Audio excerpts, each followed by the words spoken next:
Kita juga akan melintas langsung ke Sarawak bersama Abang Muasili Abang Abdul Samad di RTM Kuching. Silakan. Terima kasih Andy di Angkasa Puri. Assalamualaikum dan salam sejahtera. Golongan belia hari ini disaran untuk mencuba pelbagai bidang termasuk dalam bidang perniagaan dan keusahawanan bagi terus memacu ekonomi negara. Timbalan Menteri Pembangunan Usahawan Datuk Wira Dr. Mohamad Hatta Ramli memberitahu ini sejajar dengan usaha kerajaan menjadikan Malaysia muncul menjadi sebuah negara keusahawanan menjelang tahun 2030. Beliau berkata demikian semasa melancarkan The Market di Borneo 744 Bintawak Kuching. Katanya, Sarawak merupakan sebuah negeri yang kaya dengan budaya dan hasil buminya. Justru, kelebihan ini sewajarnya dimanfaatkan oleh generasi muda Sarawak supaya menceburi bidang keusahawanan bagi mempromosi keunikan yang dimiliki. Beliau turut menasihatkan usahawan muda agar bersaing dengan sihat dan kreatif untuk mengembangkan perniagaan masing-masing. Datuk Wira Dr. Mohamad Hatta turut berkesempatan melawat ke tapak pameran seni dan kraf tangan yang disertai usahawan tempatan dan dari China, Jepun dan Korea.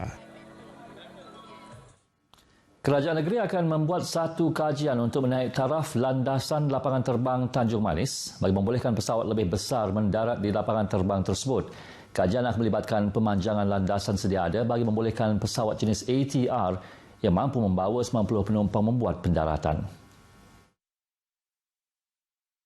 Ketua Menteri Dato' Patinggi Amang Johari Tun Openg berkata, apabila pesawat lebih besar dan membawa lebih ramai penumpang, ia akan menarik kedatangan lebih ramai pelancong dari dalam dan luar negara datang ke Tanjung Manis yang terletak di kawasan Delta Rajang yang kaya dengan tarikan pelancongan. Selain itu, dengan kemampuan mendaratkan pesawat lebih besar, produk-produk industri cottage yang diusahakan oleh penduduk kampung di Tanjung Manis boleh dipasarkan ke luar negeri. Berucap pada majlis perasmian Karnival Pantai Belawai di Tanjung Manis, Ketua Menteri berkata beliau akan mengumumkan kos naik taraf itu tahun hadapan. Tambahnya, industri kecil dan sederhana tempatan di daerah Belawai juga perlu diperkasa untuk menjana ekonomi penduduk setempat. Industri berkenaan mampu menarik minat pelancong datang ke Belawai kerana ia mempunyai produk yang menarik, antaranya sesar unjur dan krepek.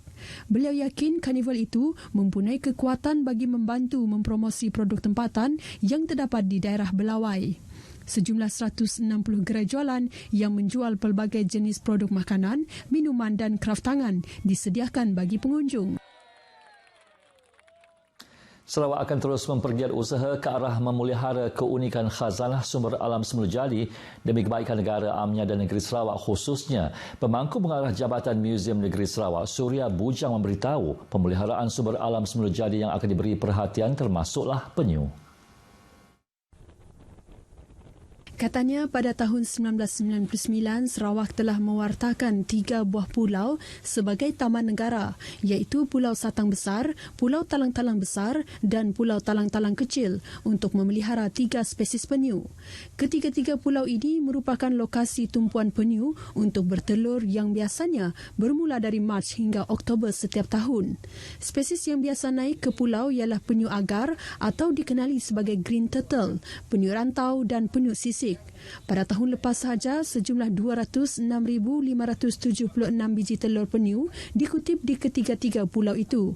Surya berkata demikian pada Majlis Doa Selamat Pulau Talang-Talang di Sematan. Majlis tersebut bagi meningkatkan kesedaran dalam komuniti tempatan dan antarabangsa mengenai keperluan melindungi penyu dan memelihara ekosistem marin di rantau ini. Ia juga bertujuan mewujudkan kesedaran bahawa pentingnya menjaga habitat alam semula jadi penyu yang menjadi daya tarikan pulau tersebut ke arah mewujudkan industri pelancongan yang lebih mapan. Turut diadakan pelepasan anak penyu ke laut sebagai simbolik program. Penyakit diabetes kini telah menjadi wabak global yang memberi kesan buruk kepada kesihatan. Pengarah Jabatan Kesihatan Sarawak, Dr. Jamilah Hashim berkata, menurut laporan daripada Pertubuhan Kesihatan Sedunia WHO pada tahun 1997, selama 135 juta orang menderita akibat penyakit tersebut di seluruh dunia. Tambahnya, WHO menjangkakan jumlah itu meningkat sebanyak 120% menjelang tahun 2025 dan mencapai 300 juta orang. Manakala di Malaysia, hampir 17.5% orang dewasa menderita penyakit diabetes. Beliau berkata demikian pada majlis perasmian persidangan diabetes Borneo kali kedua di Miri. Justru beliau menggesa para doktor agar memainkan peranan berganda bagi mengesan, mendiagnosis serta mengubati penyakit diabetes. Selain itu, pesakit perlu dididik tentang pengetahuan dan teknik pemakanan dengan betul, menguruskan berat badan, mengambil ubat atau insulin, mengamalkan penjagaan diri yang baik dan kembali untuk menjalani pemeriksaan kesihatan. Persidangan ini dihadiri kira-kira 300 orang peserta. Kelas kebudayaan yang dianjurkan oleh Persatuan Dayak Miri, satu inisiatif terbaik dalam usaha memartabat adat dan warisan masyarakat Dayak agar tidak pupus di telan zaman. Timbalan Ketua Menteri, Datuk Amar Douglas Ugah Embas berkata, tidak dinafikan berikutan peredaran zaman termasuk perkembangan teknologi gadget, budaya dan tradisi lama semakin pudar dalam kalangan masyarakat.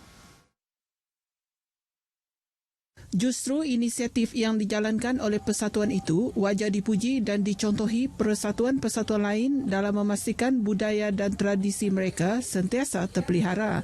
Ini termasuklah pakaian tradisional kaum masing-masing seperti baju gagong, selain muzik sapek yang mempunyai kekayaan seni budayanya yang tersendiri.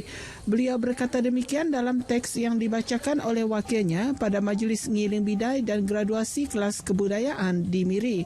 Peruntukan RM20,000 turut diumumkan kepada Persatuan Dayak Miri sebagai menyokong aktiviti persatuan. Seramai 158 pelajar berjaya menamatkan sesi pembelajaran masing-masing, antaranya bertabuh, pembuatan sugu tinggi dan kain burik, manakala 127 orang pelajar lagi bagi kelas ngajar. Penganjuran Karnival Co-Curriculum STEM, Teknologi Hijau dan Kesenian Peringkat Negeri yang berakhir Jumaat lepas diharap dapat mengangkat martabat co-curriculum sebagai elemen penting yang melengkapi sistem pendidikan negara.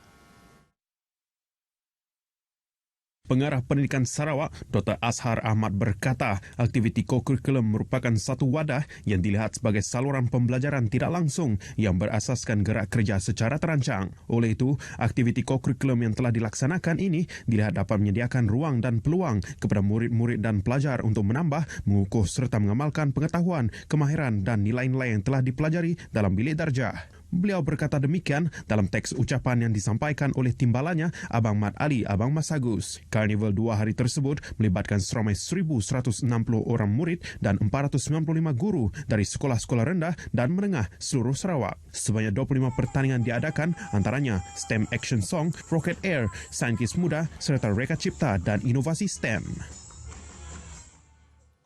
Berita sukan, pemain skuasi remaja dari Selangor, Kerwin Teh, muncul juara dalam kategori lelaki bawah 19 tahun pada kejohanan skuasi terbuka remaja Borneo Cahaya Mata Sarawak ke-5 di Kuching semalam.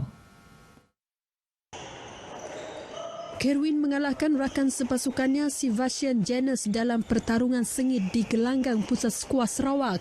Tempat ketiga dimenangi Jared Michael Naliah dari wilayah Persekutuan. Kategori bawah 17 pula dimenangi Muhammad Asaf Irfan dari Pakistan. Manakala rakan senegaranya Muhammad Huzaifah Ibrahim memenangi kategori bawah 13. Bagi kategori lelaki bawah 11 pula dimenangi pemain dari Kedah, Akil Mirza Naim Khairil Faris.